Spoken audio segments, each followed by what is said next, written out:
देखो, ऐसा है कि मेरा पूरा प्रोग्राम जो है मैं सादे ढंग से करूँगा। दो तरह के प्रोग्राम होते हैं। हमारे 9 संवत्सर का ये उपलक्ष्य है और इसमें हम हमारे घर के अंदर जो प्रोग्राम करते हैं, जिसमें कथा वार्ता सब सारे प्रोग्राम होते हैं, तो उसमें दो तरह की कथा होती है। पंडित सत्यनारायण सत्तन जी यहाँ पर बैठे हुए, इन्हें पता है ये कथा के कितने बड़े उद्घोषक, कितने बड़े कथावाचक है। दो तरह की कथा होती है। 5-10 मिनट का समय लूंगा। सारे बड़े कवि यहाँ पर विराजमान है, बड़े कवियों ने कविता पढ़ ली है। मैं क्षमा चाहता हूँ, मैं किसी वजह से लेट हो गया। मैं लेट होता नहीं हूँ, ट्रेन की जो थी वही लेट हो गई, ऐसी कोई बात नहीं है। अब इसमें मेरी कोई गलती नहीं है, रेलवे विभाग वाले की गलती है। तो और सारे हमारे समर जी मेरे बाद में पढ़ेंगे, गुरुदेव पढ़ेंगे और सारे लोग पढ़ेंगे सब। मैं बहुत छोटा कवि हूँ, हालांकि छोटा होने से मेरे को बिल्कुल भी डर नहीं लगता है, क्योंकि मैंने रामेश्वर जी को बहुत छोटा रूप देखा है इनका। ये छोटे होते होते होते होते इतने बड़े हो गए कि यदि इन कवियों की ईमानदारी है कि यहाँ पे मुख्यमंत्री जी आने वाले होते थे, वरना ये खुद इनको मुख्यमंत्री बना देते आज की रात में।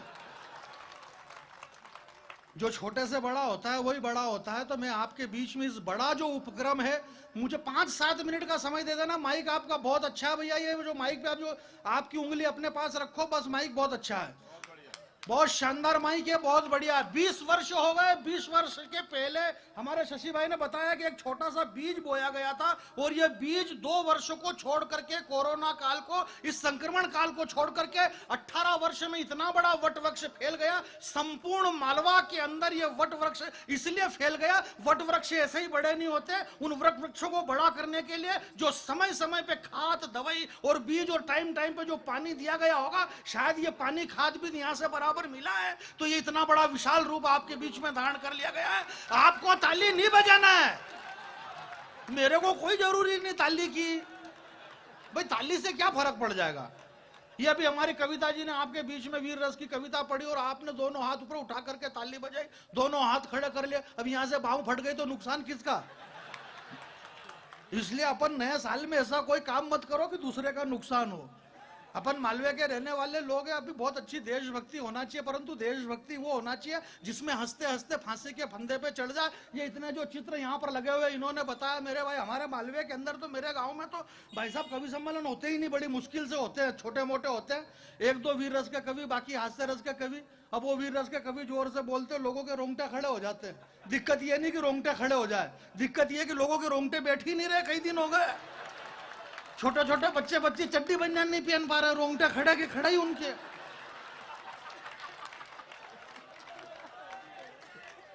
भाई माता बहनों को कितनी दिक्कत पड़ती है रोंगटे खड़े हो जाए तो सामान्य लेवल में रहो। हमें पता है, सबको पता है कि भाई ये देशभक्ति का प्रोग्राम है, नए वर्ष का प्रोग्राम है। 6 घंटे से यही बात हो रही है, नए वर्ष का प्रोग्राम है। विद्वान लोग बैठे हुए हैं, अरे ज्ञानी लोग बैठे हुए हैं, यहाँ सारे लोग बैठे हुए हैं। भैया ने बताया उत्तर प्रदेश के डिप्टी सीएम साहब के छोटे भाई साहब बैठे हुए हैं। ये क्यों बैठे हुए हैं भाई? बैठे हुए कवि सम्मेलन में सुनने के लिए बैठे, इसमें कोई नई बात तो है ही नहीं। नहीं बैठेंगे तो क्या करेंगे। आप बैठे हो, बहुत अच्छी बात है। आप इतना लोट मत लो और ताली तो बजाओ मत भले मेरी तरफ, मेरे को कोई जरूरत ही नहीं है ताली की।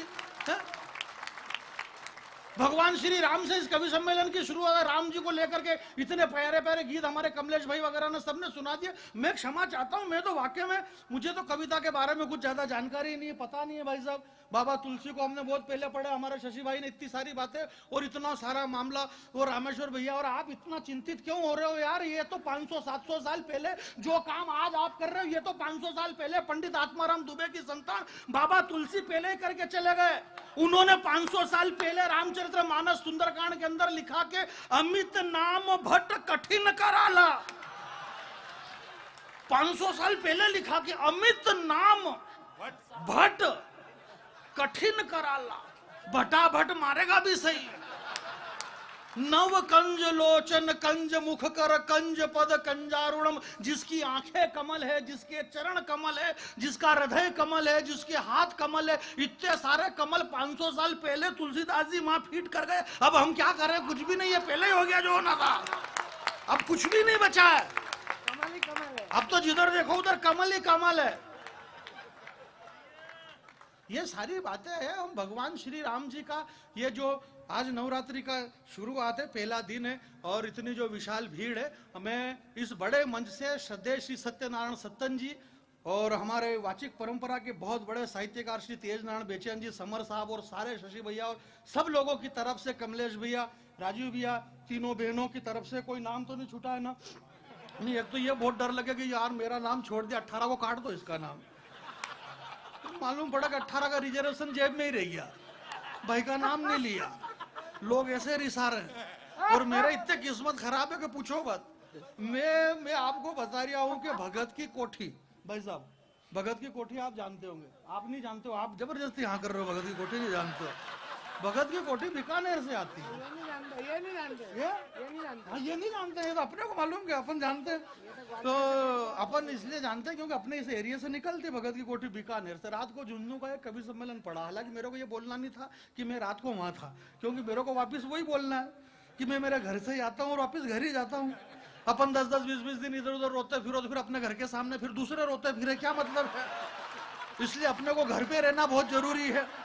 अब ये बंबई जा रहे हैं, बेंगलोर जा रहे। अच्छा, दिक्कत ये नहीं कि बेंगलोर, आज की तारीख में ऐसी स्थिति हो गई शशि भाई, तेज भैया का अगर इनसे पूछ लो, मुगाल मैंने भुवन मोहिनी जी से पूछा फोन लगा करके, अब मेरा क्या, वो सीहोर में ट्रैक खराब हुआ, वहां पटरी टूटी सीहोर में। जिसको अगर उज्जैन इंदौर जाना है सुबह में, तो मैं आपको जानकारी दे रहा हूं कि ये मालवा वगैरह इधर से नर्मदा वगैरह कोई ट्रेन नहीं जाएगी, वहां ट्रैक टूटा हुआ है। अब मैंने फोन लगा लिया, मैंने कहा यार कितना क्या सुबह में वापिस इधर तुम जाओगे? बोले मैं तो बेंगलोर जा रही। मैं आधा वहीं मर गया।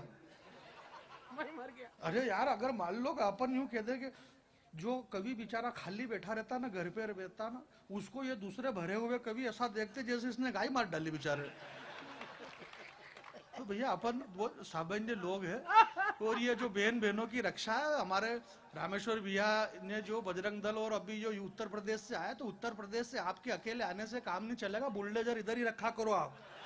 उत्तर प्रदेश वाला हमारी बहन बेटियों को जो सुरक्षित रखने की बात करिए, मध्य प्रदेश के और संपूर्ण मालवे में जो उपक्रम चल रहा है, हमारी बहनों के ऊपर कोई भी उंगली नहीं उठा सकता। ये मध्य प्रदेश की पुलिस को भी हम धन्यवाद ज्ञापित करते हैं, और यहाँ के नौजवान युवाओं को भी, कि वो सारी स्थिति आप बदल गई है, ऐसा कुछ भी नहीं है। और जो सरकार का अंकुश है, और ताली क्या बजा रहे हो, अगर ये हालत रही नहीं तो ये छोरिया कुंवारी रह जाएगा। यूं नहीं, कौन बात कौन करे, इनसे बताओ। इनकी तरफ देखा नहीं, ये लटकी दे, अरे ये लड़के की नीयत खराब। अब देखने में भी कहा नीयत खराब हो गई, लो बोलो। अरे हाँ, क्या 10-20 साल ऐसी हालत रही तो इनकी लड़कियों के पिताजी लड़कों से बात करेंगे। बोले क्यों भैया, तुम्हारी मर्जी है क्या? 28 साल के हो गए। अरे बोले तुम्हारे हाथ जोड़ो यार, तुम तो गणेश जी उधर ही आल्या में बिठा के पूजाया करना उनको।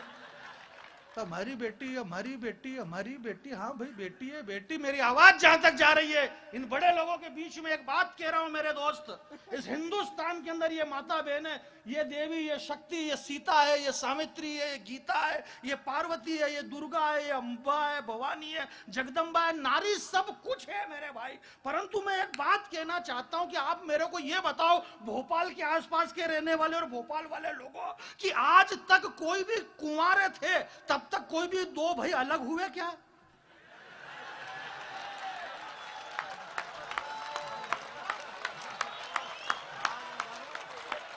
ये सब शादी होने के बाद लफड़े होते हैं। आज तक मेरे को ये बताओ कि एक भी उदाहरण ऐसा बता दीजिए कि कोई भी कुंवारा लड़का अपने माता पिता को क्या वृद्धाश्रम में भर्ती करवाता है? कुंवारा लड़का जैसे ही शादी हुई, ये पापा की परी आ गई, और पापा की परी, मेरी टूर्निंग तुम्हारे डैड से नहीं बैठती है। अरे भाई, अपने पापा की परियों को ये शिक्षा दे के पहुंचाओ कि बूढ़े बुजुर्ग जिनकी आंखें तुम्हारी तरफ पलके निहार के देख रही है, इन बूढ़े ठाड़े डोकरों, इनकी सेवा करो, इनके हाथ पांव दबाओ, यही हमारे संस्कार है सब। ये कंधे क्या मतलब ये? काफी हाउस में बैठ करके संस्कार और संस्कृति जिंदे नहीं रहते। संस्कार और संस्कृति को जिंदा रखने के लिए जमीन से जुड़ा हुआ रहना जरूरी है। इस जमीन से आप जुड़े रहेंगे